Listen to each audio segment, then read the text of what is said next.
Hello everybody and welcome to the video. आज हम लेने वाले हैं 11th स्टैंडर्ड का organisation of commerce and management का चैप्टर 3 चल रहा है हमारा। शुरू का पार्ट मैंने काफ़ी सारा ले लिया है, पिछले वीडियो में हमने इम्पोर्टेंस देखे थे। आज हम लेने वाले हैं advantages of small scale industries. अगर आपको कंटिन्यूस वीडियोस देखने हैं, अगर आपको नोट्स वगैरह चाहिए और एक्सरसाइज सॉल्व्ड आंसर्स चाहिए तो डिस्क्रिप्शन में आप सभी के लिंक्स चेक कर लेना, आपको सब कुछ वहाँ पर मिल जाएगा। नए है तो प्लीज़ चैनल को सब्सक्राइब कर दो ताकि आने वाले वीडियोस के नोटिफिकेशन आपको मिलते रहे। दोस्तों के साथ ज़रूर शेयर करना और कमेंट करिए कैसा लगा वीडियो, और पूरा वीडियो देखिए ताकि कोई भी इंपॉर्टेंट चीज़ आपसे मिस ना हो। लाइक करना ना भूलिएगा। तो चलिए फटाफट स्टार्ट करते हैं। Small scale industries have always played an important role in the economic development of the country. The following are the advantages of small scale industry.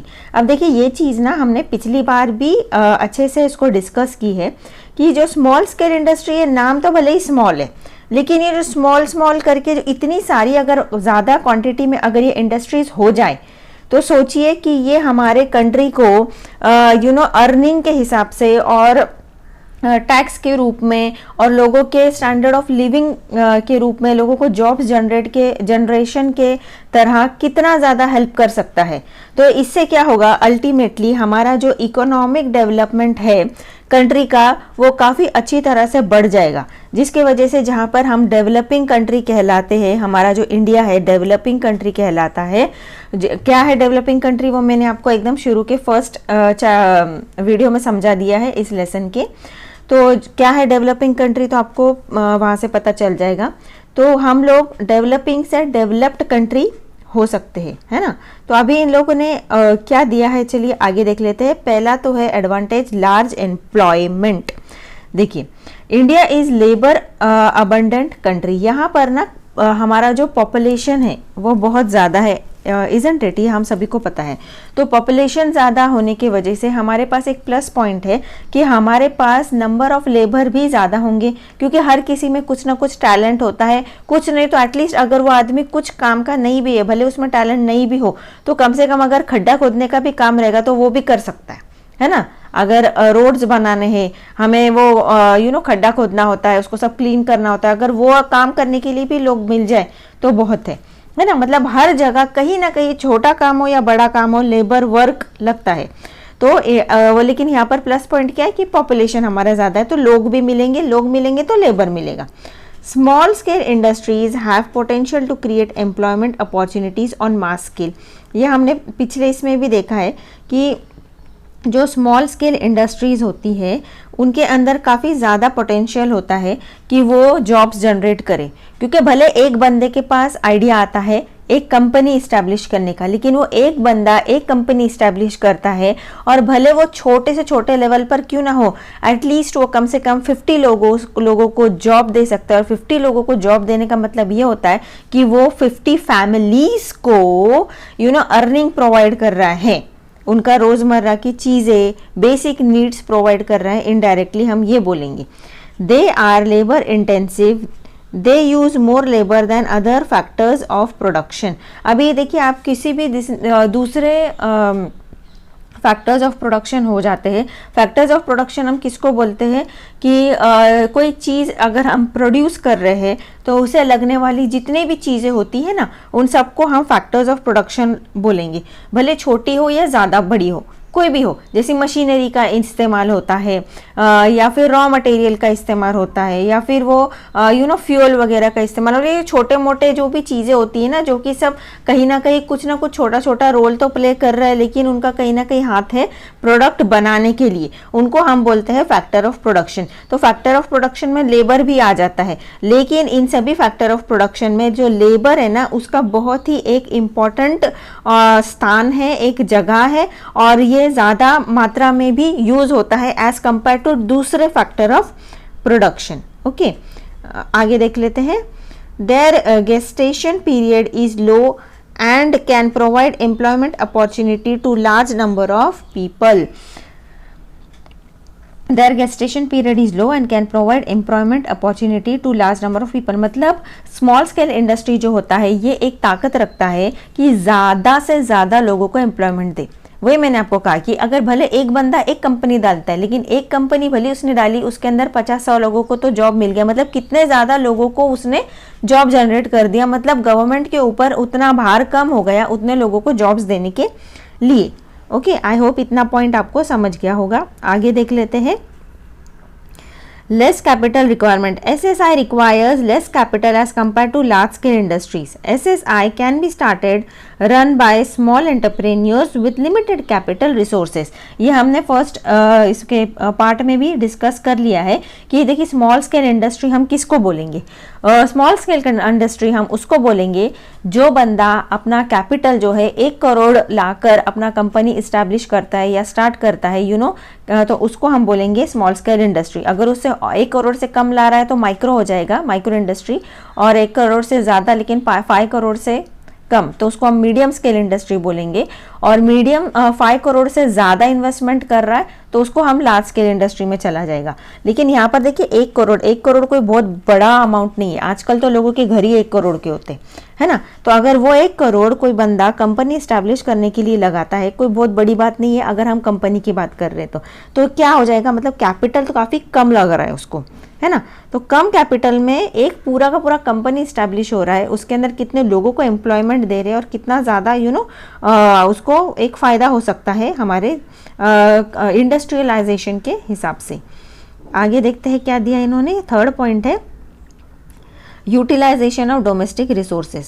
Now SSI make use of local resources which are available to greater extent.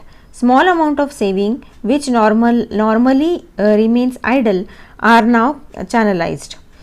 This will increase capital formation and investment in the economy.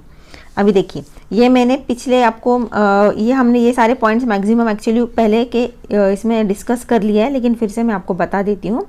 देखिए utilisation of domestic resources, अभी ज़्यादातर क्या कोशिश की जाती है कि अगर आपको कोई प्रोडक्ट, अल्टीमेट प्रोडक्ट अगर आप बना रहे हो, आखिरी प्रोडक्ट जो कस्टमर को यूज़ करना है, तो कस्टमर ज़्यादा से ज़्यादा क्या देखता है, क्वालिटी देखेगा और प्राइस देखेगा। प्राइस अगर आपको कम करना है किसी प्रोडक्ट का, ताकि वो कस्टमर को भी परवड़े और आपको भी परवड़े, तो उसके लिए आप क्या करोगे, उसको आपका जो बनाने का खर्चा है उसको वो कम करना पड़ेगा। अब बनाने का खर्चा जो है कम करने के लिए आप क्या करोगे, ज़्यादा से ज़्यादा आपकी जो इंडस्ट्री है आप उस जगह पे ले जाने की कोशिश करोगे जहाँ पर आपको रॉ मटेरियल मिलता है या वो उगता है ना। अगर एग्रीकल्चर से रिलेटेड आप कुछ कंपनी डाल रहे हो तो आप कोशिश करो ज़्यादा से ज़्यादा वो चीज़ जहाँ उगती है आपकी कंपनी वहीं पर डालो। अगर आप वही डालोगे तो क्या होगा, उससे बहुत कुछ इफेक्ट होगा। पहला पॉइंट तो ये कि ट्रांसपोर्टेशन का जो खर्चा है, जो कि रॉ मटेरियल लाने का, मतलब जहाँ वो बनता है वहाँ से लेकर तो कंपनी जहाँ प्रोसेस करना है वहाँ तक अगर आपको लाना है तो उतना ट्रांसपोर्टेशन का खर्चा आपको लगेगा। वो चीज़ खराब ना हो, सड़े ना, उसका आपको ध्यान रखना पड़ेगा, उसका खर्चा अलग। ड्राइवर वगैरह जो लगा रहे हो आप गाड़ी पर, उसका खर्चा, गाड़ी का भाड़ा या फिर उसका जो अगर आपने खरीदा है तो उसका पैसा। ओके, उसके बाद में अगला खर्चा ये हो जाता है कि इतना सादा उसके बीच में टैक्स वगैरह टोल ना के वो लगते हैं, उसका खर्चा अलग, है ना।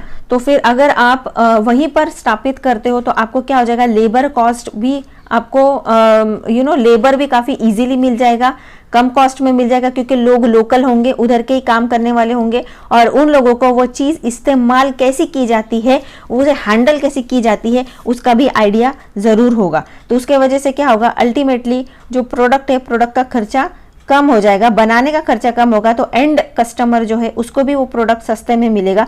जिस वजह से अगर कस्टमर को सस्ते में मिल रहा है और अच्छी चीज़ मिल रही है तो उसका डिमांड बढ़ेगा, आपका बिजनेस बढ़ेगा, है ना। तो small scale industry make use of local resources which are available in greater extent. इसीलिए जितना हो सके रॉ मटेरियल जहाँ पर बनता है, जिसे आप प्रोसेस करने वाले हो, कोशिश करते हैं लोग कि ज़्यादा से ज़्यादा वो वहीं पर सिचुएटेड हो जहाँ पर वो चीज़ बनती है या उगती है। और ज़्यादातर ये कहाँ पर होगा, विलेज एरिया के साइड। तो विलेज एरिया के साइड है, इसका मतलब क्या होगा, माइग्रेशन भी कम हो जाएगा, लोग गाँव के लोग गाँव में ही बसे रहेंगे, सिटी की तरफ दौड़ कर नहीं आएंगे, जहाँ पर सिटी का क्राउड भी काफ़ी बढ़ेगा नहीं। Okay, then small amount of saving which normally remains idle are now channelised. अभी देखिए 1 करोड़ तो मैंने आपको जैसे आपको पहले बताया कि कुछ बहुत भारी अमाउंट तो है नहीं, ये काफ़ी इजीली जमा की जा सकती है। अगर वो अमाउंट नॉर्मली अगर किसी बैंक में पड़ा हो और उसे यूटिलाइज ही नहीं किया जा रहा है तो क्या फ़ायदा उस पैसे का। लेकिन अगर उस आइडल पड़े हुए रिकामा पड़े हुए पैसे को अगर आप इस्तेमाल करते हो, चैनलाइज करते हो,